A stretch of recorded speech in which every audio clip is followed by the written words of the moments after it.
Muy buenas, Santiago González Varas. Voy a hablar hoy de Toni Morrison, premio Nobel, en La canción de Salomón, en la edición que tengo aquí de Planeta, un libro extenso, interesante. Bueno, este libro, yendo al fondo de la cuestión, para introducir a que conecta con este vídeo, quiere saber de qué va esta obra, yo le transmitiría este mensaje. Es de esa sensación que mucha gente ha tenido, o muchos hemos tenido en algún momento de nuestra vida, de que sigues una cierta inercia familiar, bueno, más o menos la sigues o te manifiestas incluso en contra, pero en su lógica, ¿no?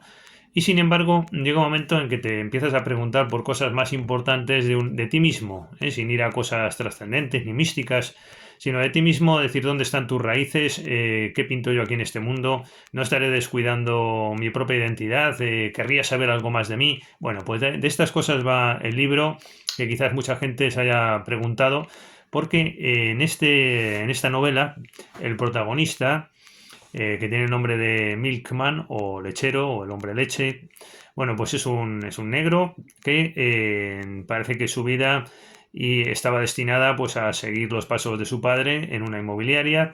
Su padre es una persona de éxito, se apellida Muerto, por cierto, él también, claro. Y tiene una tía que se llama Pilates, Pilates Muerto. Pilatos muerto, perdón, no Pilates. Es una broma buena.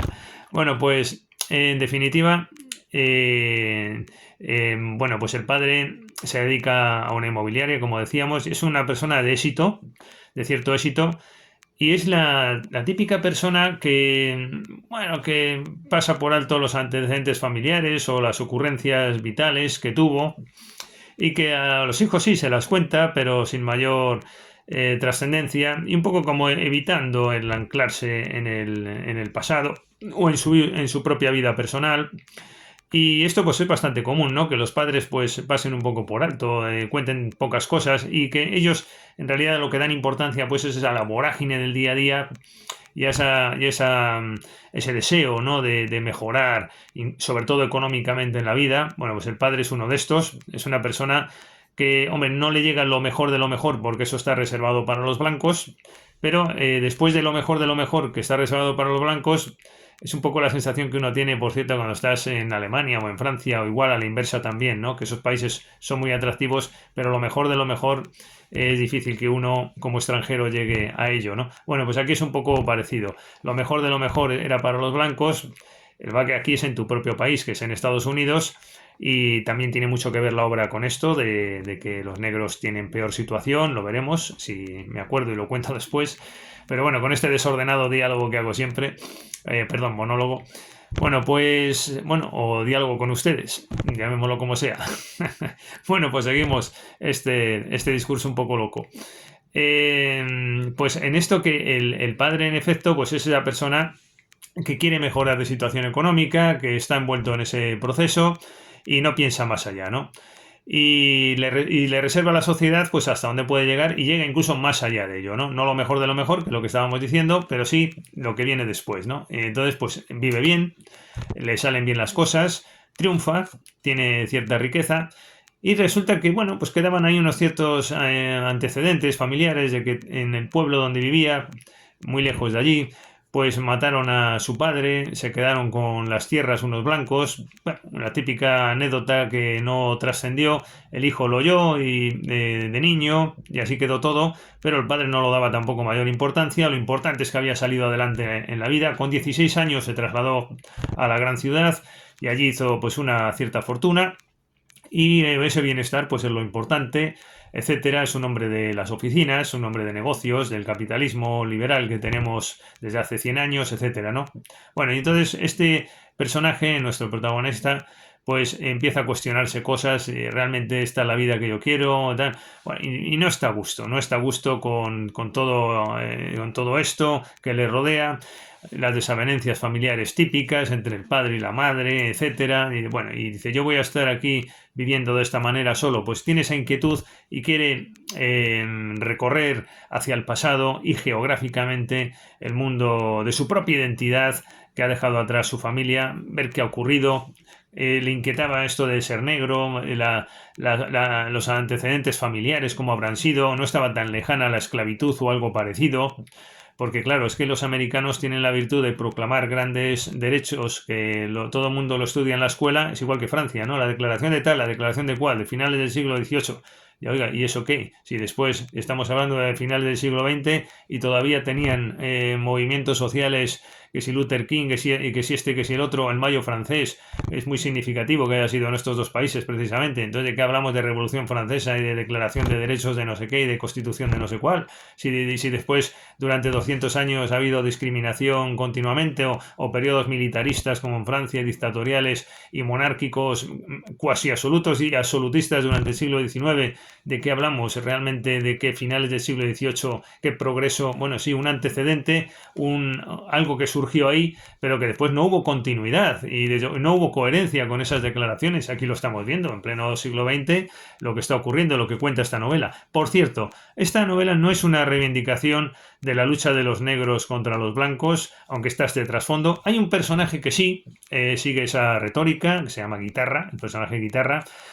Y este personaje, bueno, pues es toda su obsesión es vengarse, el poner de manifiesto lo malo que fueron los blancos con su familia. En nuestro protagonista, no. Nuestro protagonista es alegórico, es simbólico, vale para todo ser humano. Es decir, es una historia con todo el respeto a la otra historia también, por supuesto. Bueno, lo acabo de decir en el discurso anterior que estaba haciendo, de toda esta falsedad que hay en todos estos países, ¿no? Pero en realidad no es esto lo que transmite sobre todo la novela, porque vale el mensaje del protagonista para todo aquel que ha tenido esa sensación de búsqueda de su identidad, de buscar las raíces, buscar el arraigo, y quizás con 2 generaciones se ha producido un cierto desarraigo. El padre, pues por inercia, quiso salir adelante y no se planteó más, pero llega un momento en que ya la tercera generación se plantea algo.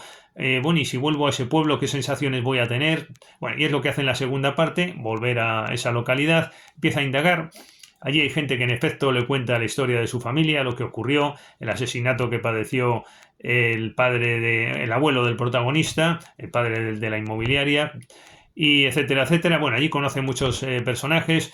Yo diría que por las vivencias que tiene allí también, algunas son macabras, como en un bar que se le juntan unos matones de pueblo, ¿no? Y solo porque este es de ciudad y se le ve buena pinta, pues empiezan bueno, pues a amenazarle y se genera una conversación muy dura, él se defiende bien, con un diálogo, si el uno es bestia, pues yo voy a serlo más, y hablan ahí de que si te la meto por tal o por cual, bueno, las cosas estas tipo Clint Eastwood, diríamos.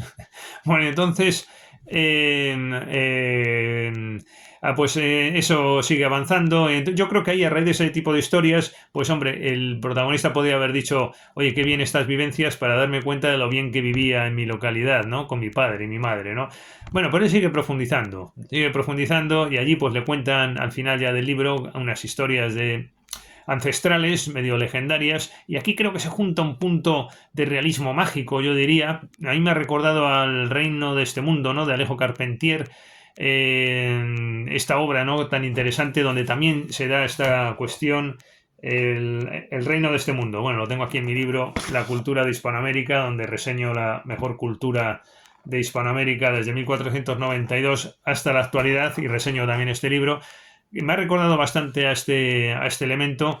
Esto es parecido al realismo mágico. Yo creo que en el fondo fíjense lo que voy a decir, ¿eh? Es una especie de chorrada, pero intelectual. Una chorrada intelectual bien hecha, es el realismo mágico, a la que se saca jugo, y no deja de ser, pues, como una especie como de actitud ante la vida, pues como quijotesca, lo que hay en el Quijote muchas veces, ¿no? Esto, pues, es lo que merece la vida, ¿no? Le voy a contestar de igual forma, ¿no? Le voy a contestar, pues, como en el reino de este mundo, con esas historias, bueno, disparatadas, medio chorradas, medio que es verdad, medio que no.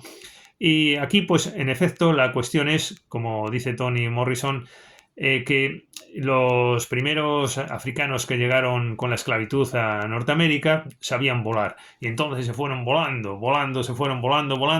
a África de nuevo y regresaron. Bueno, y así es como realmente termina el libro, con este protagonista que, emocionado, pues dice, bueno, pues yo también me voy volando, ¿no? A ver si lo encuentro rápido por no poner el pausa, y si no lo dejo aquí mismamente por no entretenerles. Pero sí, aquí, mira, en la página 358 del libro, en la edición Planeta, refiriéndose a su ancestro, El muy